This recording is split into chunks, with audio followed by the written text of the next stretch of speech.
सभी शिक्षक साथियों को एक बार फिर से नमस्कार।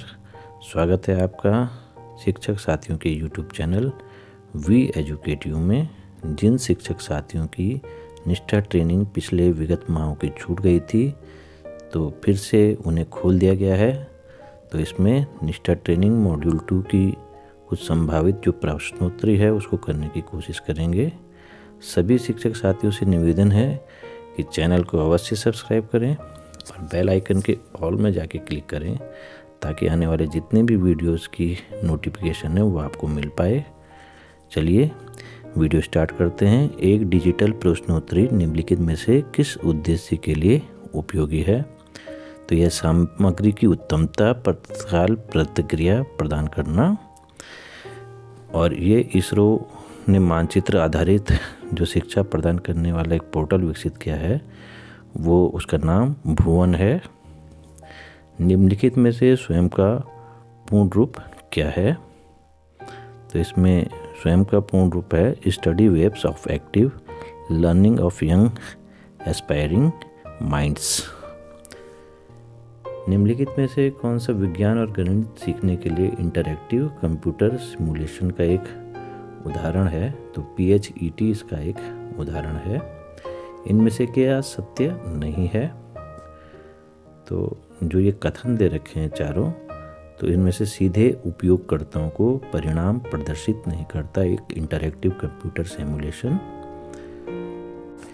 गैर इंटरनेट उपयोगकर्ताओं को उनकी शिक्षा का समर्थन करने के लिए शिक्षार्थियों तक पहुंचने के लिए ऑनलाइन ऑफलाइन दोनों हो सकते हैं। तो ये डिजिटल शिक्षा इसका राइट आंसर है।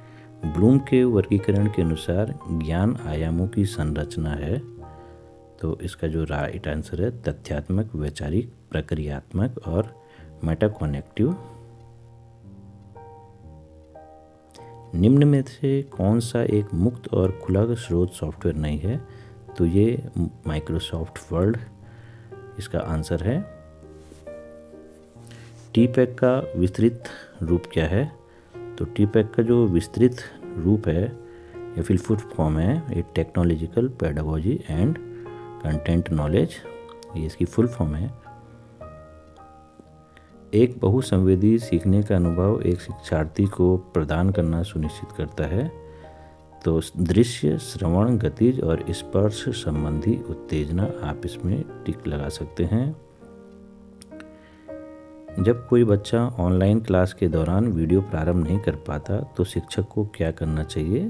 तो बच्चा वीडियो प्रारंभ क्यों नहीं कर पा रहा है इसका कारण अलग से पूछें, ये इसका राइट आंसर है। NROER क्या है? तो इसका national repository of open educational resources इसका राइट आंसर है। आप इसमें टिक मार सकते हैं। सभी शिक्षक साथियों से निवेदन है कि चैनल को अवश्य सब्सक्राइब करके रखें क्योंकि ये आप सभी शिक्षक साथियों का अपना ही चैनल है। तो चैनल के क्रिएटर्स का मनोबल बढ़ाने के लिए चैनल को सब्सक्राइब अवश्य करके रखें, क्योंकि दीक्षा ऐप में अभी जो विभाग द्वारा उन शिक्षक साथियों को एक मौका और दिया गया है जिनके कोर्स नहीं पूरे हो पाए थे किन्हीं कारणों से। तो जिन शिक्षक साथियों के कोर्स पूरे हो गए हैं और उनके स्टाफ में अन्य शिक्षक साथी कोई छूट गए हों कोर्स को करने से, तो कृपया उनकी सहायता करें इस वीडियो के माध्यम से और उनको भी इनके आंसर्स बताने का प्रयास करें। निम्नलिखित में से किसे ICT उपकरण नहीं माना जा सकता? तो पाठ्य पुस्तक को नहीं माना जा सकता। साइबर बुलिंग क्या है? इलेक्ट्रॉनिक, इंटरनेट और अन्य साइबर माध्यमों का उपयोग करके धमकाना या उत्पीड़न करना, ये साइबर बुलिंग के अंतर्गत आता है। आप इसमें टिक लगा सकते हैं। कौन सा संगठन विद्यालयी विद्यार्थियों के लिए कोर्स प्रदान करता है? तो ये राष्ट्रीय मुक्त विद्यालय शिक्षा संस्थान NIOS इसका राइट आंसर है। ICT का उदाहरण कौन सा है? तो ICT का जो उदाहरण है इंटरनेट कनेक्टिविटी के साथ स्मार्टफोन, ये इसका एग्जाम्पल है।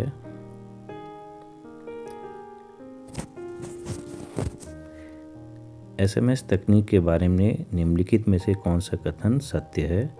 शिक्षार्थी मदद और सहायता के लिए एक एसएमएस भेज सकते हैं, यह कथन सत्य है। निम्नलिखित में से दीक्षा क्या संदर्भित करती है? तो ज्ञान साझा करने के लिए डिजिटल इंफ्रास्ट्रक्चर, ये इसका राइट आंसर है। सांस्कृतिक और भौगोलिक स्थिति के संदर्भ में कौन सा पैरामीटर विविधता को संदर्भित करता है? तो जनसांख्यिकी इसका राइट आंसर है।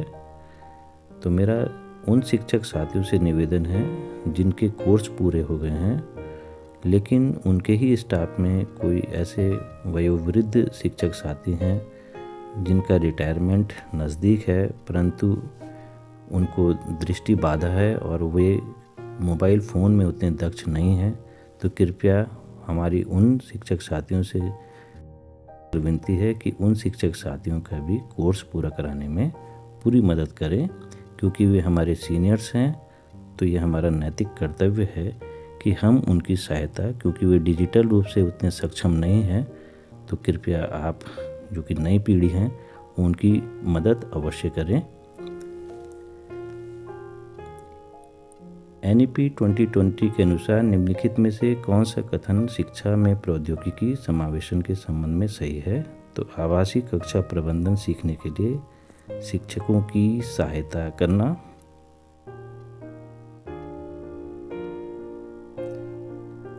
और ये जो प्रश्न आपकी स्क्रीन के सामने है इसका आंसर साइबर सेफ्टी है। निम्न बैंडविड्थ इंटरनेट कनेक्टिविटी वाले विद्यार्थियों को गणित पढ़ाने का सबसे उपयुक्त तरीका कौन सा है? तो टीवी चैनलों के माध्यम से वीडियो पाठ, ये इसका राइट आंसर। ICT निम्न को संदर्भित नहीं करता है, तो यह कल्पना को संदर्भित नहीं करता है। टेलीग्राम मोबाइल ऐप के बारे में निम्नलिखित में से कौन सा कथन असत्य है? तो इसका उपयोग करना महंगा है, यह कथन असत्य है। NEP 2020 के अनुसार निम्नलिखित में से कौन सा कथन शिक्षा में प्रौद्योगिकी समावेशन के संबंध में सही है? शैक्षिक पहुंच में सुधार, शिक्षण अधिगम, मूल्यांकन और शिक्षक तैयारी। निम्नलिखित में से कौन सा एक टेलीकास्टिंग प्रोग्राम है? तो स्वयं प्रभा एक टेलीकास्टिंग प्रोग्राम है, ये आप सब लोग जानते हैं। निम्नलिखित में से कौन सा एक सत्य कथन नहीं है? तो ICT का मतलब सिर्फ कंप्यूटर के साथ काम करना है, यह इसका राइट आंसर। शिक्षण सीखने और मूल्यांकन में ICT को एकीकृत करने का कौशल निम्नलिखित में से किसके आधार पर विकसित किया गया है? तो इसका आंसर TPACK। एक अच्छा पासवर्ड क्या होता है? एक अच्छा पासवर्ड जो आपके याद रखने के लिए आसान हो लेकिन दूसरों के लिए समझना मुश्किल हो, वही एक अच्छा पासवर्ड होता है। निम्नलिखित में से कौन सा कथन सही नहीं है? तो इसमें ये जो ब्लू टिक लग गया open shot video editor game और एनिमेशन बनाने के लिए मुफ्त प्रोग्रामिंग ऑनलाइन सॉफ्टवेयर है, ये कथन सही नहीं है। USB को हटाने के लिए निम्नलिखित में से कौन सा सुरक्षित अभ्यास है? तो इजेक्ट करें और निकालें, ये सबसे सुरक्षित तरीका है USB को निकालने के लिए। और जो ये क्वेश्चन आपकी स्क्रीन के सामने है उसका आंसर उपयोगकर्ताओं द्वारा रेटिंग और समीक्षा, ये इसका राइट आंसर है।